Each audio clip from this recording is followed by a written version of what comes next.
আল্লাহ পাক রব্বুল আলামিন তার বান্দাদেরকে ডেকে বলেন, হে আমার বান্দারা শোনো, আমি নিজের উপরে জুলুম করাকে হারাম করে নিয়েছি। আমি নিজের উপর জুলুম করি না, নিজের উপরে জুলুম করাকে আমি হারাম করে নিয়েছি। ওয়াজআলতুহু বাইনাকুম মুহাররামান, আর আমি তোমাদের একে অপরের মাঝে জুলুম করাকে হারাম করে দিয়েছি। তোমরা কখনোই কারো উপরে জুলুম করবা না। ফালা তাযলামু, খবরদার কখনোই একে অপরের প্রতি অন্যায় আর জুলুম করবা না। এটা হারাম, এটা অন্যায় কাজ, এটা অপরাধ কাজ। আজকে আমাদের আলোচনার বিষয় হচ্ছে জুলুম। গুরুত্বপূর্ণ একটি বিষয়। আমাদের সকলেরই নিয়ত থাকবে আজকের পরের থেকে যেন সেটা ব্যক্তি জীবনে হোক, পারিবারিক জীবনে হোক, সামাজিক জীবনে হোক, রাষ্ট্রীয় জীবনে হোক, কখনো যেন আমার দ্বারা অন্য কেউ কষ্ট না পায়, আমার দ্বারা যেন কারো উপরে জুলুম না হয়ে যায়। মুহতারাম হাজিরিন, প্রথমে আমরা জুলুম শব্দের অর্থ জেনে নিব। আজ জুলমু, জুলুম শব্দের অর্থ হচ্ছে অন্ধকার। এটার প্রমাণ আমরা পেয়ে যাই বুখারী শরীফের একটি হাদিস। বুখারী শরীফ 2447 নম্বর হাদিসের বর্ণনা। ক্বালা রাসূলুল্লাহি সাল্লাল্লাহু আলাইহি ওয়াসাল্লাম, আয-যুলমু যুলুমাতু ইয়াউমাল কিয়ামাহ। আল্লাহর রাসূল বলেন, জুলুম জালেমের জন্য কিয়ামতের ময়দানে অন্ধকার হয়ে দেখা দিবে। জুলুম জালেমের জন্য কিয়ামতের ময়দানে অন্ধকার হয়ে দেখা দিবে। এই অন্ধকার হওয়ার অর্থ কি? যদি অন্ধকার হয়ে দেখা দেয়, এর দ্বারা অর্থ কি? মুহতারাম হাজিরিন, মানুষ অন্ধকারকে এমনিতেই ভয় পায়।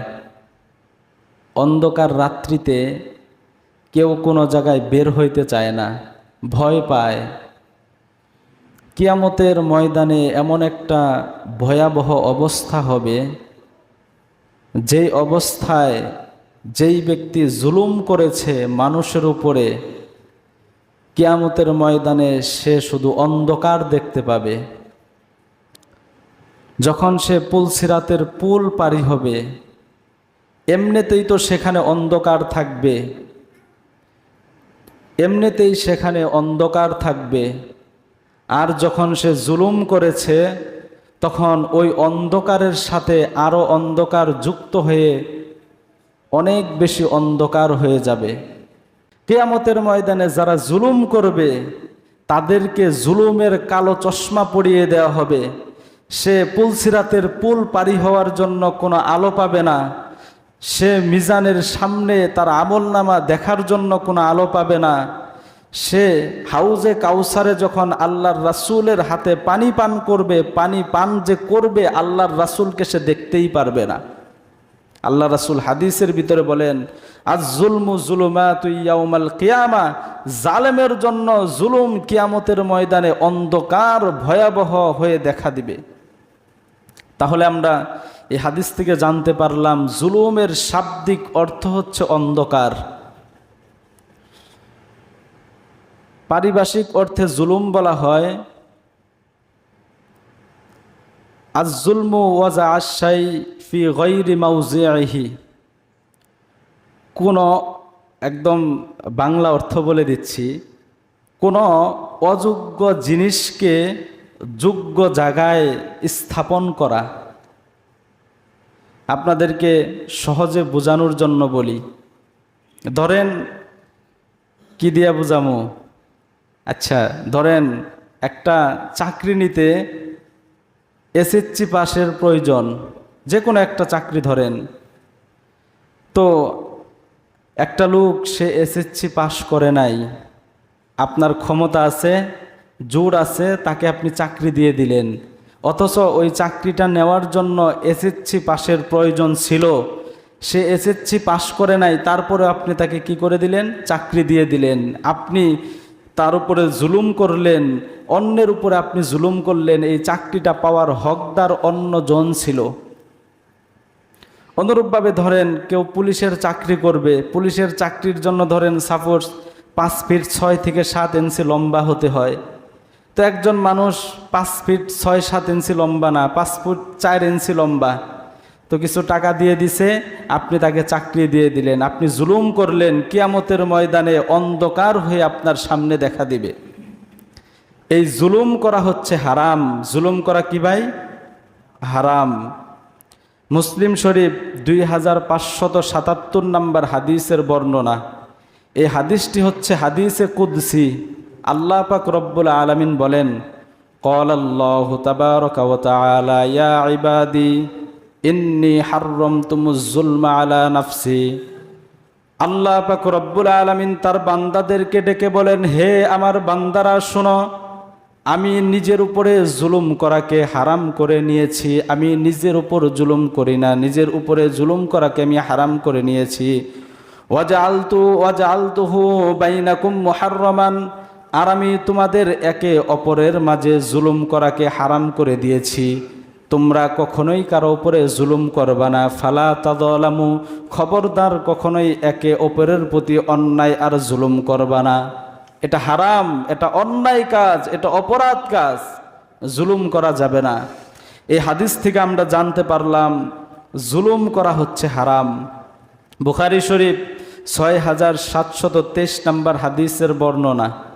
ক্বালা রাসূলুল্লাহি সাল্লাল্লাহু আলাইহি ওয়াসাল্লাম উনসুর আখাকা যালিমান আও মাজলুমান।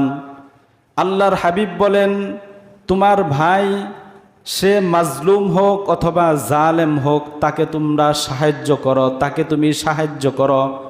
যে জুলুম করে তাকে জালেম বলা হয়, যার উপরে জুলুম করে তাকে মাজলুম বলা হয়। এক সাহাবী দাঁড়িয়ে বললেন, ইয়া রাসূলুল্লাহ, যিনি মাজলুম হবে তাকে সাহায্য করব, এটা তো বুঝলাম, তাকে সাহায্য করতে পারবো, কিন্তু ইদা কানা জালিমান কাইফা আনসুরুহু, কিন্তু যেই ব্যক্তি জালেম হবে তাকে কিভাবে সাহায্য করব? আল্লাহর রাসূল তখন বললেন, তামনাউ মিনাজ জুলমি, তামনাউ মিনাজ জুলমি ফাইন্নাহু যালিকা নাসরুহু। যেই ব্যক্তি জালেম, যে জুলুম করতেছে, সেই জুলুম থেকে তাকে তুমি ফিরাও, এইটাই তার জন্য সাহায্য হয়ে যাবে। তোমার ভাই জুলুম করতেছে, তুমি তাকে ফিরাও, এটাই ওই জালেমের জন্য সাহায্য হয়ে যাবে।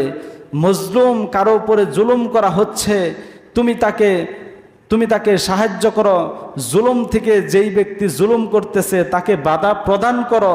আল্লাহর রাসূল বলেন, তাহলে যিনি মাজলুম তিনিও সেফ হয়ে গেল, আর যে কিনা জালেম ছিল এই বাধা প্রদান করার মাধ্যমে তাকে জুলুমের কাছ থেকে তুমি বিরত রাখলা, এটা সে জুলুমের কাছ থেকে বিরত থাকলো, এটাও তাকে সাহায্য করা হয়ে গেল।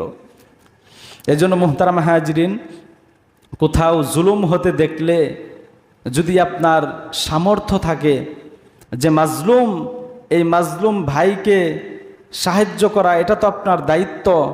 সাথে সাথে যেই ব্যক্তি জুলুম করতেছে সে তো না বুঝে করতেছে, তার মাথায় যদি এতটুকু চিন্তা ভাবনা থাকতো যে জুলুম করা এটা অপরাধ, তাহলে তো সে করতো না।